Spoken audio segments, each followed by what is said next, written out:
देवेंद्र बूढ़िया साहब, श्री भिखाराम जी बिश्नोई समाज की ये परिसंपत्ति है, भिखाराम जी सरपंचपुर, इन्होंने बहुत अच्छा मैसेज दिया सभी को। और आपकी हैदराबाद बिश्नोई समाज के अध्यक्ष सोहन जी, सम्मानित मंच, धर्मप्रेमी सज्जनों, माताओं, बहनों, युवा साथियों, आज काफी समय हो गया है, लेकिन बहुत खुशी की बात है कि इतने समय बाद भी इतनी भीड़, कम से कम 3-4 हजार लोग इस पंडाल में बैठे हैं और इतना जोश है युवा में कि इसको देख के बहुत अच्छा लगा कि 2000 किलोमीटर दूर जिस तरह अपन मारवाड़ में जो कथाएं होती है वो आपने परंपरा शुरू की। इस कथाओं में आपने जिस तरह शोभा यात्रा निकाली, महिलाओं के और पुरुषों के जो परंपरागत अपने परिधान थे उनको देख के इतनी खुशी हुई कि अपन वापस जोड़ों की ओर लौट रहे हैं। मतलब महिलाओं के आप कपड़े देखो जो आज से पुरानी महिलाएं पहनती थी वही पहन, बहुत अच्छा लगता है इनको देख के कि अपनी समाज की कितनी अच्छी परंपरा कि गुरु महाराज की देन है। अपन कैसा वस्त्र पहनते हैं, ज्यादातर पुरुष भी देखो सफेद कपड़े पहने हुए हैं, ये अपने गुरु महाराज की देन है। तो इस हैदराबाद की धरती पर हमें यहाँ आके देखा तो बहुत अच्छा लगा कि यहाँ इतनी दूर आने के बाद भी ये समाज की परंपरा है, समाज की जड़ों से आप सब लोग जुड़े हुए हैं। और गुरु महाराज का जो प्रथम मंदिर है यहाँ बनाया, इसके लिए मैं संपूर्ण हैदराबाद बिश्नोई समाज को बहुत बहुत बधाई और शुभकामना देना चाहता हूँ। मैं 2010 में आया था, उस समय ये प्रहलाद जी और रामलाल जी मंदिर का निर्माण कर रहे थे, ये मंदिर चल रहा था उस समय, और काफी समय बाद आपने वापस इसका अच्छी तरह मंदिर और धर्मशाला बनाई। और सामाजिक रूप से छोटी मोटी कमी बेसी होती रहती है, लेकिन आपने बहुत अच्छा प्रोग्राम कराया जिसमें पूरे भारतवर्ष के लोगों को बुलाया, इसके लिए भी आपको बहुत बहुत धन्यवाद और आभार। विशेषकर समाज की बात, परंपरा की बात हो गई, बहुत सारी बातें हुई है, मैं समाज में शिक्षा के बारे में बात करना चाहूंगा। समाज में, बिश्नोई समाज में गुरु महाराज के आशीर्वाद से बहुत अच्छी समाज में प्रतिभाएं हैं। आप सब लोग जो यहाँ आके सेठ बने हैं, जिन्होंने अपना रोजगार शुरू किया है, वो भी बहुत अच्छी प्रतिभाएं थी, लेकिन किसी न किसी वजह से, किसी न किसी परिस्थितियों से आपको यहाँ मारवाड़ से यहाँ आना पड़ा और आपने अपनी नौकरी या किसी के साथ या छोटा मोटा बिजनेस शुरू किया और आपने अपने पैरों पे खड़े होकर आप अपना अच्छी तरह एस्टेब्लिश हुए हैं। ये भी आप में प्रतिभा है, समाज में प्रतिभा की कोई कमी नहीं है, इसी वजह से आप अपने बिजनेस में आगे बढ़े हैं। और एक जैसे रामलाल जी है, प्रहलाद जी, बहुत कम लोग आए थे और अब एक के पीछे कम से कम 5-4 हजार लोग आए हैं। तो ये सभी जिन्होंने शुरुआत की है, मैं सबसे पहले उनको साधुवाद देना चाहूंगा कि उनकी वजह से आप सब लोग यहाँ हैं और हम लोग भी यहाँ हैं। सबसे पहले तो मैं स्वर्गीय प्रहलाद जी और इनको याद करना चाहूंगा कि उनकी देन है कि आज पूरा समाज यहाँ बुला लिया है, पूरे देश के लोग आपने यहाँ बुलाए हैं। तो ये गुरु महाराज की जो अपनी देन है, गुरु महाराज ने अपने को संदेश दिया, बहुत अच्छा, अपना खान पान बहुत अच्छा है, अपना रहन सहन बहुत अच्छा है, संस्कार बहुत अच्छे हैं, उसी वजह से अपना समाज बहुत आगे बढ़ रहा है। इसी वजह समाज में शिक्षा के क्षेत्र में भी अपन पिछड़े नहीं है। आसपास के समाज को देखा जाए तो जैन समाज, अग्रवाल समाज, 1-2 समाज को देखें, उनसे अपन बाकी सभी समाजों से शिक्षा के मामले में अपनी जनसंख्या के रेशियो से बहुत आगे हैं। लेकिन फिर भी समाज में कुछ अभी तक ऐसी प्रतिभाएं हैं, समाज में कुछ ऐसे बच्चे हैं जो अभी तक भी समाज में शिक्षा से वंचित हैं। शिक्षा से वंचित, बेसिक शिक्षा तो मिल जाती है, लेकिन प्रोफेशनल शिक्षा या जो उच्च जो शिक्षा होती है वो शिक्षा क्वालिटी नहीं मिल पाती। तो उनमें उनके लिए समाज में विभिन्न संस्थान काम कर रहे हैं, समाज में बहुत संस्थाएं काम कर रही है, तो इसके लिए सभी प्रयास कर रहे हैं। तो उन बच्चों को आगे बढ़ाने के लिए, इसके लिए मैं 2 मिनट आपको जिक्र करना चाहूंगा। समाज में पहले भी जिक्र किया था, समरतल फाउंडेशन नाम की संस्था जो सिर्फ और सिर्फ समाज में शिक्षा के क्षेत्र में काम कर रही है। तो इसके लिए पहली बात, कल रात को बात हुई थी, प्रधान जी ने कहा था कुछ गरीब बच्चों को पढ़ाओ। तो समरतल फाउंडेशन का पहला ही लक्ष्य है कि सिर्फ वो प्रतिभाशाली और गरीब बच्चों के लिए, जरूरतमंद और प्रतिभाशाली बच्चों के लिए शिक्षा के समाज में काम कर रही है, जो किसी न किसी वजह से नहीं पढ़ पाते। आप और हम जिन्होंने परिस्थितियां देखी है, अपनी परिस्थितियों से आप में से हमारे साथी बहुत सारे हैं जो हमारे साथ आरएस की तैयारी कर रहे थे, आईएएस की तैयारी कर रहे थे, लेकिन नहीं हो पाया और वो फिर इन्होंने बिजनेस शुरू कर दिया। मेरे 3-4 साथी यहाँ मिले थे, तो आप भी बहुत टैलेंट थे, लेकिन समाज की ऐसी कोई संस्था नहीं थी, समाज की ऐसे कोई प्लेटफॉर्म नहीं था जो आपको गाइड कर सके, आर्थिक संबल प्रदान कर सके।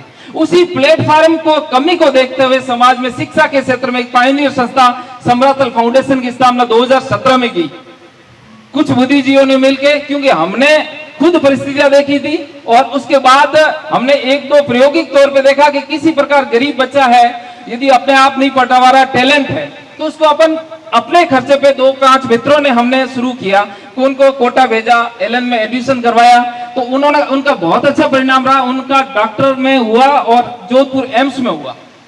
इससे हमें बहुत खुशी हुई। मैंने कहा इसको अपन पढ़ा नहीं सकते, अपन खुद सब चीजें नहीं कर सकते, लेकिन अपन समाज से, भामाशाहों से कुछ पैसा कलेक्ट करके अपन उन बच्चों को अच्छी कोचिंग दिलवा सकते हैं और थोड़ा सा अपन उनका ध्यान रखें हॉस्टल का, तो वो बच्चे अच्छा रिजल्ट देंगे। गुरु महाराज की दया है कि जो टैलेंट बच्चे वो 100% रिजल्ट देंगे। तो इसी वजह से 2017 के बाद हमने अभी तक 500 से ज्यादा बच्चों को पढ़ाया, उसमें 70 से ज्यादा बच्चे सरकारी मेडिकल और इंजीनियरिंग कॉलेज में IIT और डॉक्टर बन गए।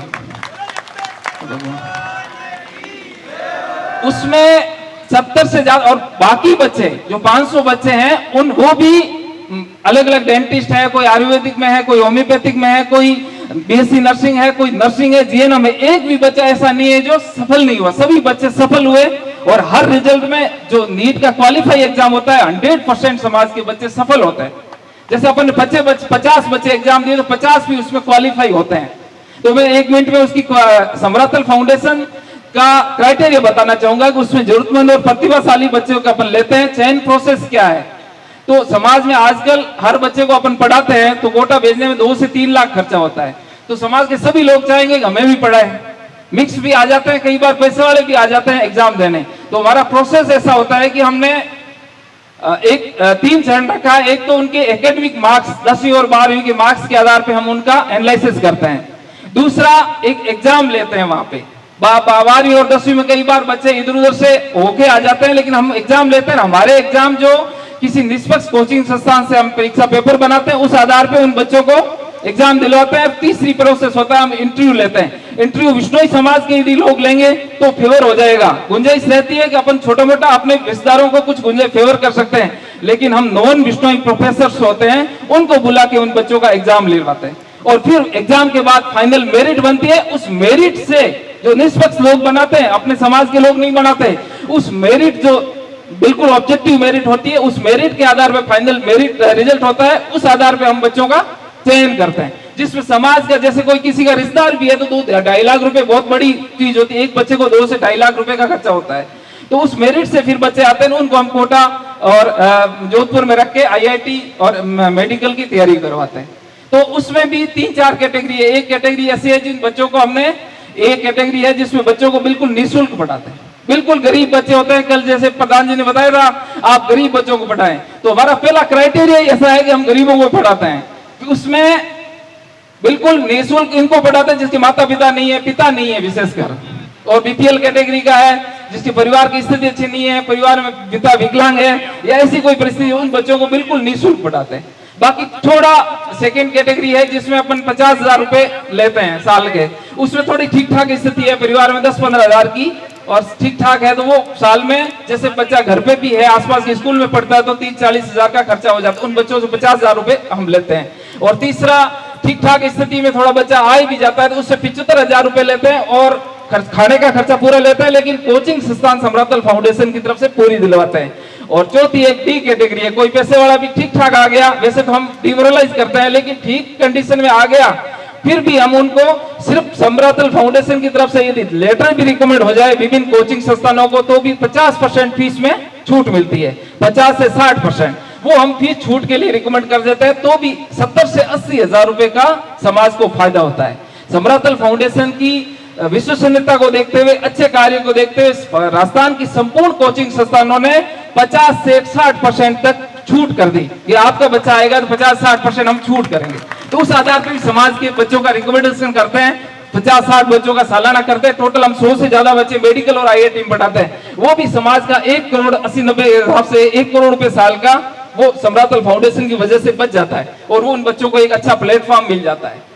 तो इसके अलावा भी हमने इस साल, पिछले साल RS और IAS के लिए 100 बच्चों का सिलेक्शन किया और उन 100 बच्चों में से अभी कल जो रिजल्ट आया है RS का, प्री का रिजल्ट आया है, इस बार मेरिट थोड़ी ज्यादा हुई है। फिर भी हमारे पास जितने अभी तक आंकड़े आए, रोल नंबर आए हैं, उस हिसाब से 30+ बच्चे तो आरएस प्री क्लियर हो गए। और बाकी अभी हमारा रिजल्ट जो हमारे पास बचे आए उसमें 50+ रहेगा। और इससे फाइनल रिजल्ट 8-10 आरएस आईएएस आप समरातल फाउंडेशन के बैनर तले 2-4 महीने में जरूर देखेंगे। तो अभी तक इन चीजों का हमने क्या किया है कि समाज में जितने भी भामाशाह है, हमारे जो सदस्य है 700-800, उनकी वजह से हमने उनको लेके हमने हमें 1-2 करोड़ रुपए आ जाते हैं सालाना के, उनके हम पढ़ाते रहते हैं बच्चों को।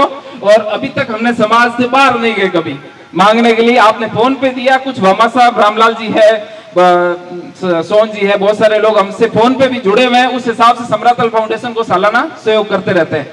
लेकिन समाज में एक और बहुत बड़ी कमी है, समाज में कहीं भी कोई अच्छे हॉस्टल नहीं है, अच्छे शिक्षण संस्थान, कोचिंग संस्थान नहीं है। हम चाह रहे हैं कि समाज में पैसे वाले बच्चों को क्यों नहीं पढ़ाया जाए, समाज आप लोगों के बच्चों को क्यों अच्छा वातावरण क्यों नहीं दिया जाए।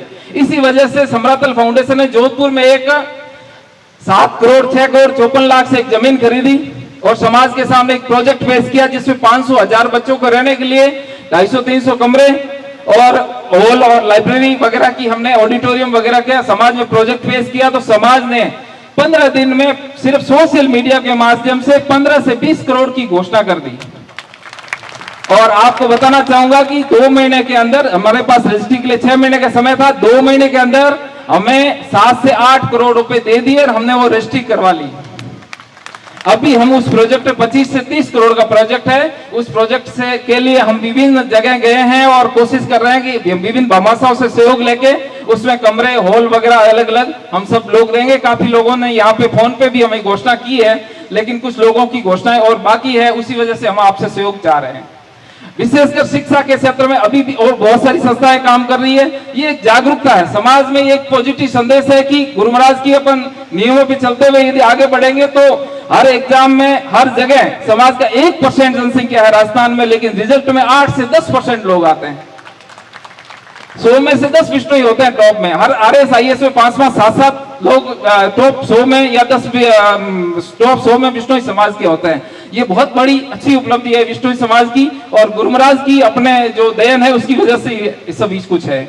एक चीज नशावर्ती के बारे में या सामाजिक कुरीतियों के बारे में बहुत सारी चीजें बता चुके हैं पहले भी, लेकिन इसके लिए विशेषकर साचोरी मालानी में मंत्री जी के प्रयासों से और इससे पहले भी 2005-7 में जन जागरण रथ चला था, उससे काफी समाज में जन चेतना जागृत हुई और समाज में मृत्यु भोज और बाल विवाह के प्रति, नशे के प्रति काफी चेतना थी। उसके बाद सांचौर में 2015-14 में जो मजिस्ट्रेट साहब आए थे, उससे बाल विवाह और मृत्यु भोज में तो 100% रोक लग गई सांचौर एरिया में, लेकिन बाड़मेरी मालानी एरिया में ये चीज नहीं थी। तो मंत्री जी वहां के प्रभारी मंत्री थे और मैं वहां बाड़मेर में एडीएम था, तो हमने वहां प्रयास किया, समाज के लोगों को समझाइश करके साथ लेके कोशिश की, जो माने वो साथ में ठीक है, जो नहीं माने उन्होंने हमने स्ट्रिक्टनेस की, पुलिस प्रशासन को भेजा और आज बाड़मेर में सभी जगह मृत्यु भोज और बाल विवाह बंद हो गए।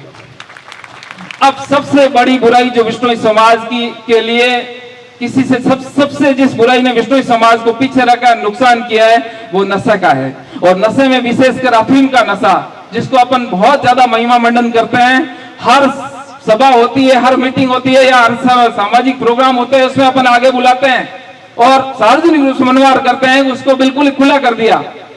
ये चीजें बहुत गलत है, उसकी अपन जितना महिमा मंडन करेंगे उतना ही अपने युवा आगे बढ़ते जाएंगे और आज इसका फैलाव ज्यादा हो रहा है, तो इसको सीमित करने की आवश्यकता है, इसको रोकने की जरूरत है। इसमें विशेषकर जो एडिक्ट हो गए उनको मैं कहना चाहूंगा आप मनवार करना बंद कर दें और आप भामाशाहों से आप सेठ लोग हो, आप अपनी शादी विवाह में सामाजिक रूप से कम उस समय मनवार नहीं करें, रेवान नहीं रखें, ताकि युवा प्रेरित नहीं होंगे, नए लोग नहीं आएंगे। और हमने काफी हद तक प्रयास किया है हमारे घरों से और कई गांवों में, आज मैं शिक्षकों में या समाज के बहुत सारे प्रबुद्ध लोग हैं वो पहल कर चुके हैं और कोई और बात नहीं देता, सब अपने अपने घरों से लेके आएंगे, जो है तो लेके आएंगे। आपको उसको महिमा मंडन की जरूरत नहीं है, जिससे युवा प्रेरित होते हैं। फिर आप कहते हो युवा स्मैक और एमडी, कईयों ने कहा स्मैक एमडी बंद कराओ, तो अफीम से तो पैदा हुई है वो स्मैक एमडी। अलग नहीं है। आप बिल्कुल उसको बिल्कुल मनवार वगैरह कर रहे हो, आप इसको बिल्कुल घर में नॉर्मल चीज मान ली, तो बच्चे क्या सीखेंगे? उससे बच्चों ने सीखा कि ये नॉर्मल है तो वही चीज नॉर्मल ही है, उससे ही बनती है। इसीलिए वो जो चीज समाज में चलती है, जैसे बाकी समाज को देखते हो बीड़ी सिगरेट पीते हैं, दारू चलता है, सोशल रूप से उन्हीं समाज के बच्चे दारू ही पियेंगे। अपने इसको अफीम को किस समाज का था पता नहीं, लेकिन बहुत ज्यादा इसको महिमा मंडन किया है और बहुत ज्यादा इसमें समाज सबसे पीछे रहा है, तो अफीम की वजह से रहा है। और बहुत ही खतरनाक नशा है नाड़ी नशा, उससे आदमी को बिल्कुल विकलांग कर देता है। तो इसी वजह से समाज को बहुत नुकसान हुआ है। तो आप लोग कम से कम संकल्प ले, मेरे साथ गुरु जम्बेश्वर भगवान की जय बोलेंगे कि अपने अपने घरों से अपन इसको बंद करेंगे। जय बोलिए गुरु जम्बेश्वर भगवान की। कोशिश करें, कोई नहीं फर्क पड़ेगा। बहुत सारे लोगों ने किया है इसको सार्वजनिक रूप से। आजकल कैसे वीडियो आते हैं, औरतों के अफीम मनवार करते हुए वीडियो आ रहे हैं। समाज में किस किस तरह के वीडियो आ रहे हैं जो बाकी समाज के लोग देखेंगे तो क्या फर्क पड़ेगा, क्या मानेंगे? इतना सोशल मीडिया का युग है, इस मामले में अपने को पहल करनी है। मंत्री जी को भी मैं कहना चाहूंगा कि इस मामले, और जो भी नहीं करेगा, एक बार तो हम इसमें समझाइश कर रहे हैं, कोशिश कर रहे हैं कि सबको समाज को समझाइश करके साथ लेके चलें। उसके बाद इसमें स्ट्रिक्टनेस और ज्यादा है। मृत्यु भोज और वो कानून तो आपको पता है कि ज्यादा स्ट्रिक्ट नहीं है, लेकिन ये कानून बहुत ज्यादा स्ट्रिक्ट है। कुछ भी हो गया तो जेल भी बहुत सारी है, आजीवन कारावास है। इसीलिए ध्यान रखना, कोशिश कर रहे हैं हम समझाइश से, लेकिन आगे आप सब लोग इसको बंद करें। इसके लिए समाज से हम गुजारिश करते हैं कि समाज हमारा सहयोग करे। विशेषकर महासभा से और मंत्री जी से भी कहना चाहूंगा कि इस मामले में जिस तरह जन जागरण रथ चला था, तो अभी भी लोग उदाहरण देते हैं कि हमारे तो उस समय रथ आया था, हमने तो वही अफीम का मनवार बंद कर दी, मृत्यु भोज बाल विवाह बंद कर दिए। कई लोगों ने नहीं माना, लेकिन इससे समाज में बहुत ज्यादा जागृति आती है। तो समाज को हर तरफ से प्रयास करना चाहिए। समाज की सभी संस्थाओं को प्रयास करना चाहिए, सभी जागरूक नागरिकों को प्रयास करना चाहिए कि किस प्रकार अपन नशे पे कंट्रोल करें। नशा यदि नहीं होता तो अपना समाज इससे 10 गुना प्रोग्रेस करता, 100 गुना प्रोग्रेस करता, लेकिन इसने काफी पीछे रखा है और काफी समाज में बहुत ज्यादा इंटरनली ये छाया हुआ है। लेकिन अभी भी रोकेंगे तो भी आगे बहुत ज्यादा फायदा होगा। विशेषकर बाकी आप लोगों ने हमें सबको बुलाया, मान सम्मान दिया, इसके लिए बहुत बहुत धन्यवाद। अभी काफी समय हो गया है, मंत्री जी और ये भी आपको काफी अच्छा प्रवचन देंगे। हमें विशेषकर यही कहना था, इसलिए बहुत बहुत धन्यवाद। आप सबने मान सम्मान दिया, इसके लिए आभार, धन्यवाद। बहुत बहुत धन्यवाद। एक बार